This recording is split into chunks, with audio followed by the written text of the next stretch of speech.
በጣም ደስ ብሎኛል ጋይስ። እንዴት ናችሁ? ደህና ናችሁ? አይን ያለው እግዚአብሔር ይመስገን። በያላችሁበት ዓለም ዳርቻ ሰላማችሁ ይብዛልኝ።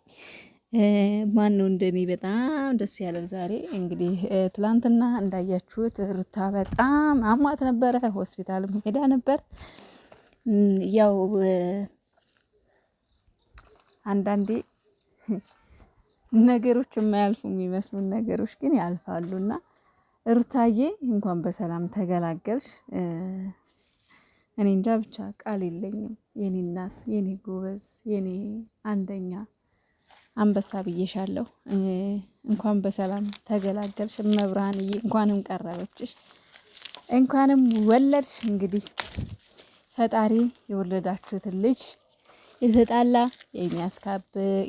የሚያስታርቅ ቤተሰቦቹን የሚያከብር እናትና አባቱን የሚያከብር ሚስቱን የሚያከብር ወደፊት ሀገርን የሚወድ ሀገር ሻጭ ሳይሆን ሀገር አክባሪ ይሁንላችሁ። የእውነት የመጀመሪያ ልጅ እንግዲህ የወለደ ነው የሚያውቀው ደስታው ምን ያህል እንደሆነ። አብርሽና ሩታ የምር እንኳን ደስ አላችሁ፣ እንኳን ለዛ አበቃችሁ። ደስ ብሎኛል የምር። እናትነት ማለት በጣም እድለኝነት ነው። ሴት ማለት ያው የተፈጥሮ ውድ ስጦታችን ነው ፈጣሪ የሰጠንና እናትነት ደግሞ ከፈጣሪ የሚሰጥ ውድና እንቁ የሆነ ስጦታ ነው።